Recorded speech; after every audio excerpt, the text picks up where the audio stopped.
शुभ सवेरा बच्चों। आज हम जानेंगे कान्हा जी के बारे में। कान्हा जी का अर्थ है श्री कृष्ण के बारे में। श्री कृष्ण का दूसरा नाम है कान्हा। श्री कृष्ण को कान्हा भी कहते हैं, माखन चोर भी कहते हैं। कृष्ण को माखन चोर भी कहते हैं। कान्हा जी कैसे बालक थे? कान्हा जी क्या चुरा कर खाते थे? उनसे कौन परेशान रहता था? कान्हा जी की माता का नाम क्या था? इसके बारे में आज हम जानेंगे माखन चोर पाठ में। पहले मैं कृष्ण के बारे में बताती हूँ। श्री कृष्ण भगवान विष्णु के 8वें अवतार और हिंदू धर्म के ईश्वर माने जाते हैं। कृष्ण को कन्हैया, श्याम, गोपाल, केशव, द्वारकेश या द्वारकाधीश, वासुदेव आदि नामों से श्री कृष्ण को जाना जाता है। कृष्ण निष्काम कर्मयोगी, एक आदर्श दार्शनिक, स्थित प्रज्ञ एवं दैवी संप्रदायों से सुसज्ज महान पुरुष थे। उनका नाम द्वापर युग में हुआ था। श्री कृष्ण के पिता का नाम वसुदेव था, माता का नाम देवकी। मथुरा के उनका जन्म हुआ था। जन्माष्टमी सुने सभी। जन्माष्टमी हिंदुओं का प्रसिद्ध त्योहार है। कृष्ण को समर्पित है। भाद्रपद कृष्ण पक्ष की अष्टमी से मनाया जाता है जन्माष्टमी को। इस दिन कृष्ण का जन्म मथुरा में हुआ था, इसलिए जन्माष्टमी को मनाया जाता है। इनका जन्म रोहिणी नक्षत्र में हुआ था। बच्चों, छोटे से कान्हा जी बहुत नटखट बालक थे। नटखट का अर्थ है शरारती है। इस पाठ में श्री कृष्ण, भगवान श्री कृष्ण के नटखट बाल रूप का चित्रण करना है। पूरा गोकुल उनसे परेशान रहता था। किससे? कृष्ण से।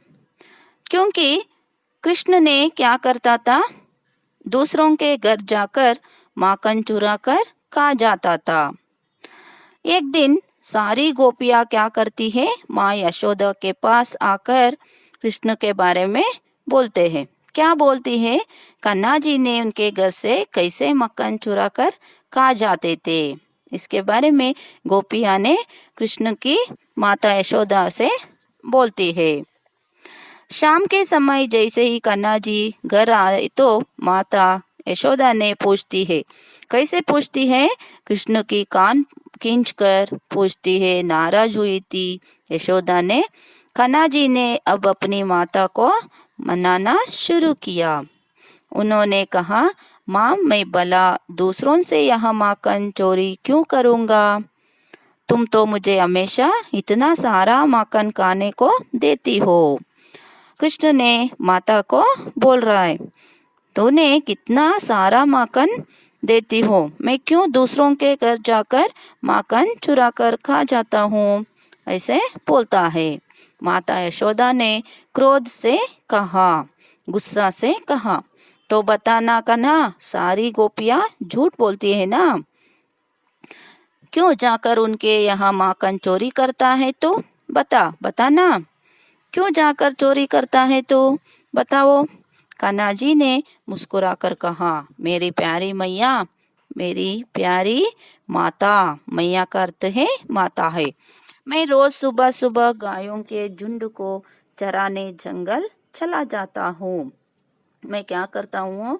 रोज प्रतिदिन, रोज का अर्थ है प्रतिदिन, सुबह सुबह गायों के झुंड को, गायों के झुंड का अर्थ है समूह है, गायों का समूह चराने के लिए जंगल चला जाता हूँ। सारा दिन वहां रहकर अपनी बंसी बजाता हूँ। बंसी का अर्थ है बांसुरी है। मैया, तुम जो भी मुझे खाने को देती है ना, मैं वहाँ वही खाता हूँ। फिर बता, मैं उनके घर माखन चुराने कैसे जा सकता हूँ? ये गोपियाँ ना मुझसे शत्रुता करके बैठी है। वो कृष्ण बोल रहा है, गोपियाँ झूठ बोल रही है।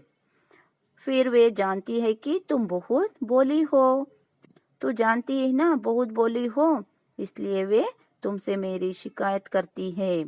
माता यशोदा कान्हा के तर्क को मान लेती है और उन्हें अपने सीने से लगाती है।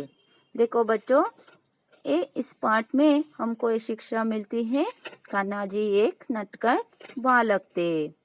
ये छोटा बालक कैसे मक्खन चुरा कर खाता था, इसके बारे में जान लिए क्या?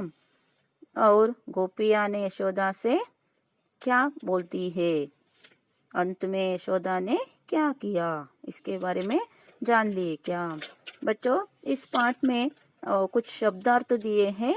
नटखट का अर्थ है शरारती है, बंसी का अर्थ है बांसुरी है, क्रोध का अर्थ है गुस्सा है, गोपिया का अर्थ है गोकुल गांव की स्त्री है, मैया का अर्थ है माँ है, शत्रुता का अर्थ है दुश्मनी है।